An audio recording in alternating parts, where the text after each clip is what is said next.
यात्रा में गरीब से गरीब लोग जो है चंदा लगा कर आ रहे हैं, और इस वर्तमान समय में सभी लोग बिजली से बहुत परेशान है, उन पे क्या कहेंगे आप? देखिए, हम इसी लड़ाइया को लड़ रहे हैं कि घरेलू बिजली का बिल जब अमीरों के कर्जे माफ हो सकते हैं, जब अमीरों के कर्जे माफ हो सकते हैं तो घरेलू बिजली का बिल भी इनका माफ होना चाहिए।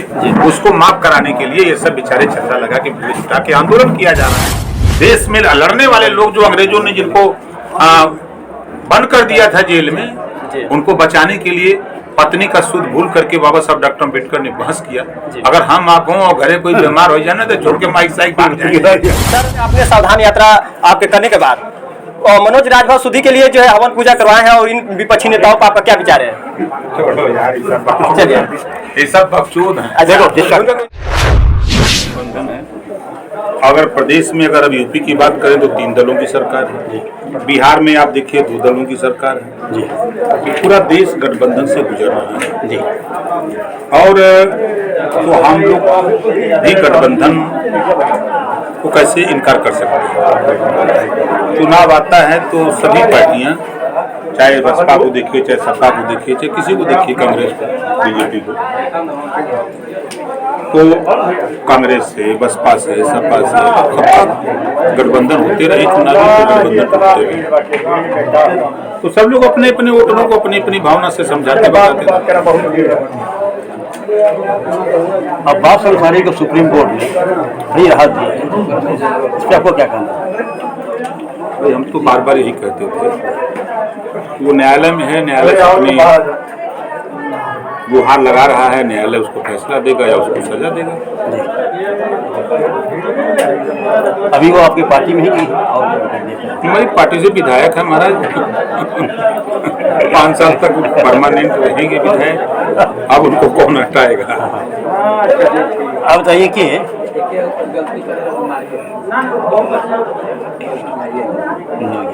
भारतीय जनता पार्टी जो है जनगणना जो मूल मुद्दा आपका है, जाति जनगणना, इस पर कितनी सहमति दे रही है आप?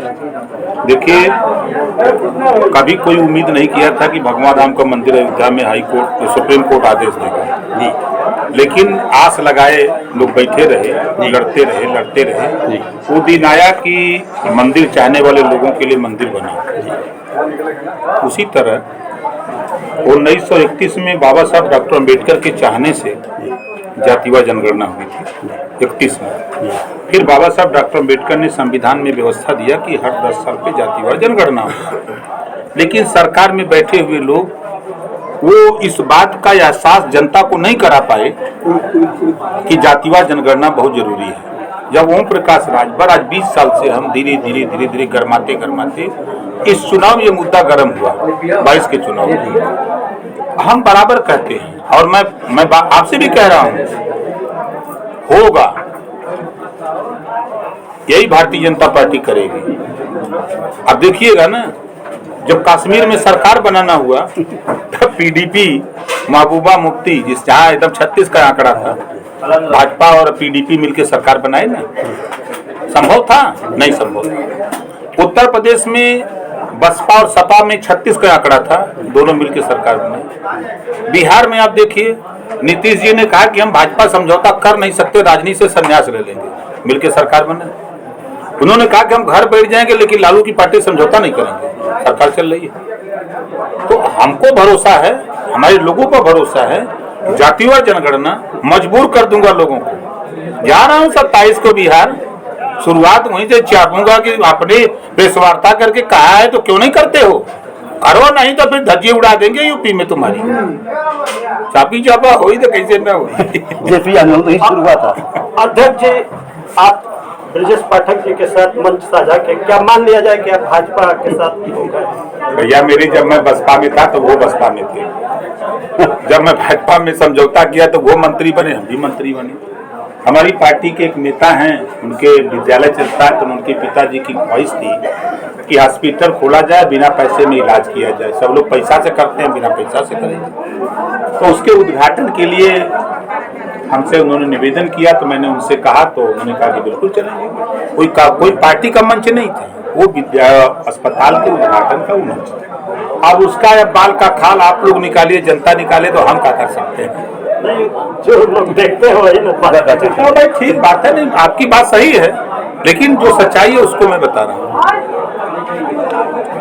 ये बताइए, जब जब चुनाव जिस जिस राज्य में होता है उस राज्य में ईडी, इनकम टैक्स कितनी जलेंगी, जितनी से दुखित पड़ा जाता है उसको लगाया जाता है, इस पर क्या कहना है?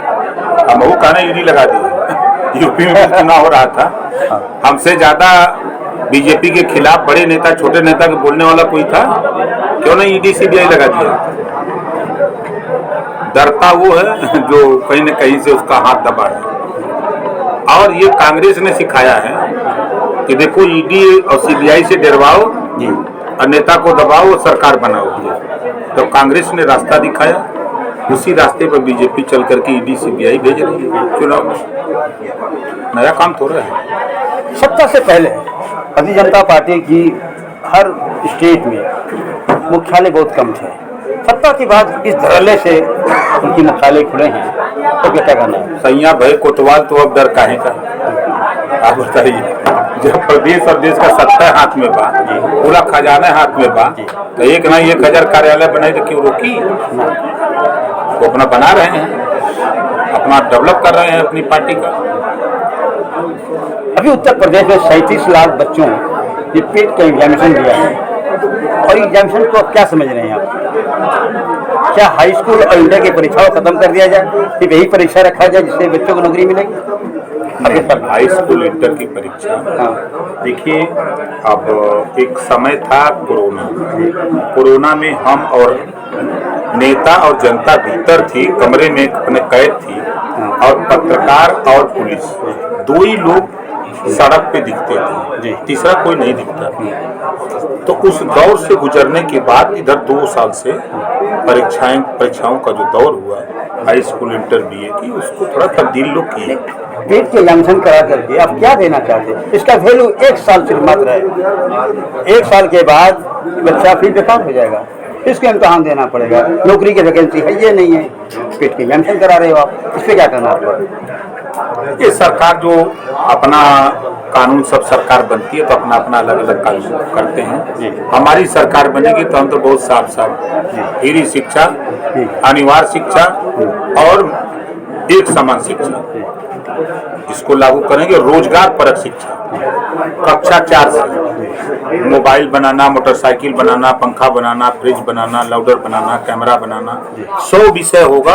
एक विषय हर जाति के बेटा बेटी को पढ़ना अनिवार्य करेंगे, ताकि वो 4 साल 5 साल 6 साल में स्कूल छोड़े तो मोबाइल पढ़ने वाला बच्चा वो मोबाइल बनाने का तौर तरीका सीखे। मोटरसाइकिल की ट्रेनिंग देने वाला पढ़ने वाला बच्चा वो मोटरसाइकिल बनाना सीख ले, ताकि स्कूल छोड़ने के बाद वो बेरोजगार न रहे, कहीं न कहीं दुकान खोल करके 2-4-5 हजार लगा के वो 200-500 रुपया में रोज कमा सकता है। ये मेरी सोच है कि रोजगार परक शिक्षा देश में लागू होना चाहिए। एक राष्ट्र होने के बावजूद भी राष्ट्रीय पार्टी एक शिक्षा की बातें क्यों नहीं करती सिवाय आपके?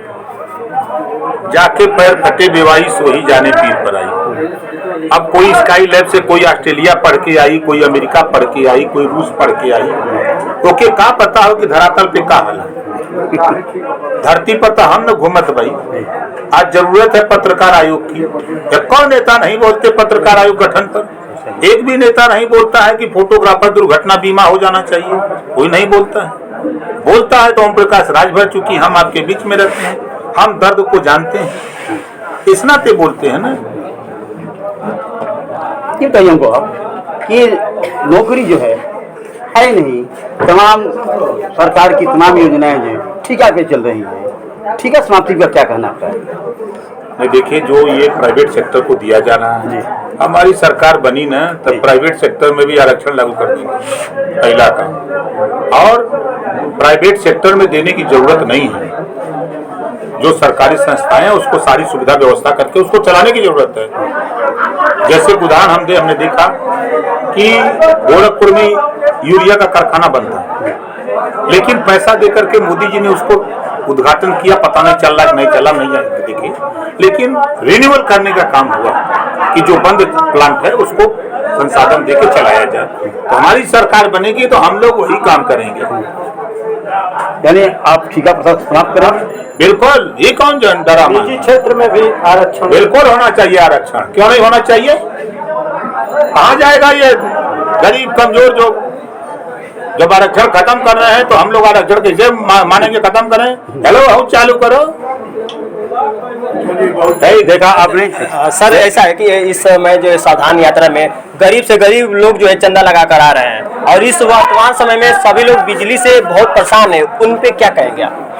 देखिए, हम इसी लड़ैया को लड़ रहे हैं कि घरेलू बिजली का बिल जब अमीरों के कर्जे माफ हो सकते हैं, जब अमीरों के कर्जे माफ हो सकते हैं तो घरेलू बिजली का बिल भी इनका माफ होना चाहिए। उसको माफ कराने के लिए ये सब बेचारे चंदा लगा के बिजली जुटा के आंदोलन किया जा रहा है।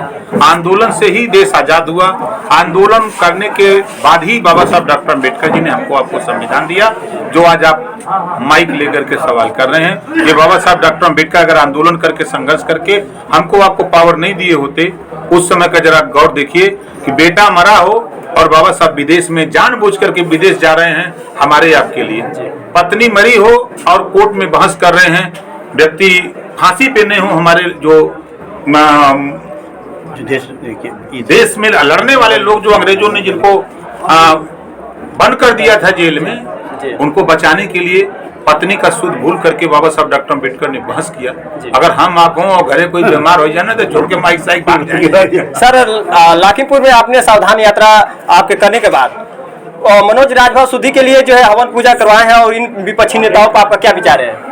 छोड़ो यार, चलिए, ये सब बकचोद है। देखो देखा